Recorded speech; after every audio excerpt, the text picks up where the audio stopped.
Good afternoon, everyone. Aftershocks in the 4.0 plus range continue to rattle Taiwan.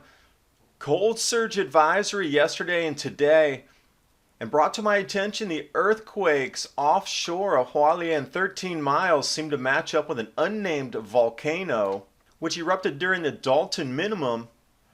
And on the same coast of Taiwan, 30 miles north of the unnamed volcano, Turtle Island, mud volcanoes erupting last year. Russia, most snow ever recorded. As far back as anybody can remember, Moscow has never canceled school because of weather except today. It is so brutal that they actually canceled school for the first time. This follows on the heels of Utica at minus 67 degrees Celsius. And Moscow, December 2017, the least amount of sunshine ever seen. And while you're watching the video, please remember to subscribe to Adapt 2030 and click that bell so you can get the latest updates.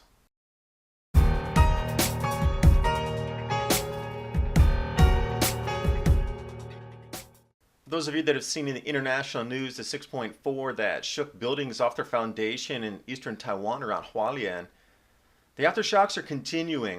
4.0, 4.5, 4.8 range.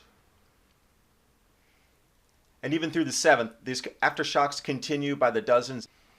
Cold surge advisory was posted yesterday.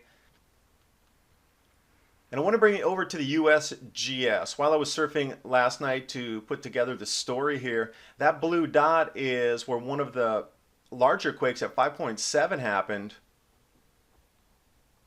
Then it was brought to my attention to check out Dutch Sense's channel. He has put an unnamed volcano there right offshore, 13 miles from the area where the epicenter of the earthquake was, and that 5.7 was directly over that area. The thing that's most interesting about this unnamed volcano from the Smithsonian Institute is it erupted during the Dalton Minimum. Recorded eruptions from passing ships, and here we are again. We're going to enter the Dalton Minimum repeat of lack of activity from our sun. The number of sunspots is going to be equal or less than what occurred during the Dalton Minimum. So in a repeating cycle, on a 200-year bicentennial cycle, you would expect to be more eruptions and more earthquakes in these same areas. With the exact same areas on the shoreline with the USGS and the exact areas with the quakes, was there an underwater eruption? So first, I reached out to more than a dozen people that have friends on the East Coast. Now you can't get over to that exact quake area around Hualien. They've cut off all the trains and the tunnels are closed and they don't want people walking through the mountains due to landslides. The area is kind of cordoned off. If you're not in there right now, you're not getting in. So I put out the message that I was looking for somebody to walk up a mountain 200, 400, 500 meters up in elevation and try to get shots 13 miles out to sea. Look for discolored water, milky water to try to verify an eruption. The visibility today, February 8th, is only 3 miles. So there's no viz from the coast to try to get these shots. So I went a step further. And I asked a local guy who I know to go down to the fishing port and offer those fishermen $100 if they're out there to take photos of any discolored water that they see. They're going out for fishing anyway, and $100 for a fisherman over here if they're in that vicinity to try to drop a couple images. I want to verify indeed if this is true or not. And if we go further north on the coast, just about 35 miles north of that exact spot, come to another city called Ilan, and just offshore there is a place called Turtle Island. You can actually get a boat to go out there, but Quayshan, or Turtle Island, also had eruptions in 1775. And here's the interesting thing. Last year, these mud volcanoes started to erupt again. And you can clearly see this milky water, and this is exactly what I'm trying to ask the fishermen to find for me. If they're going by on their boats to lay net or drop hooks out there, I wanted to see if they could take some of these images.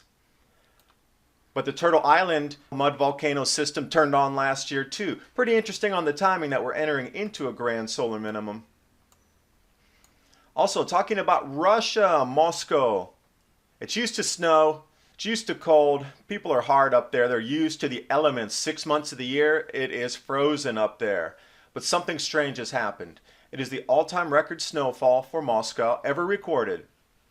And at the same time, generations have never, ever seen schools canceled because of weather. It is the first time in multi-generation remembrance that schools have been canceled. That's how brutal the weather is in Moscow.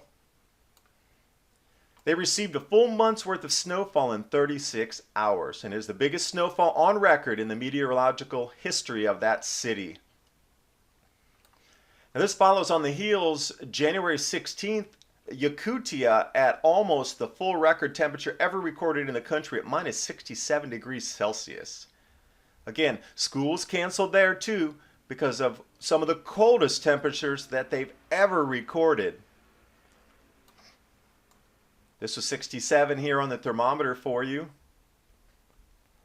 And this matches right up with Moscow's 2017 December, darkest month on record. The news was released on January 16th, the same day that the record cold stories came in, but it was the least amount of sunshine seen in Moscow. They said that they had less than 6 minutes of sunshine for the entire month. Look at the international sunspot count, and we're on the right side, dropping off. Will this rebound out of zero? Hard to say. Anyway, welcome to the Grand Solar Minimum. Thanks for watching. Hope you got something out of the video.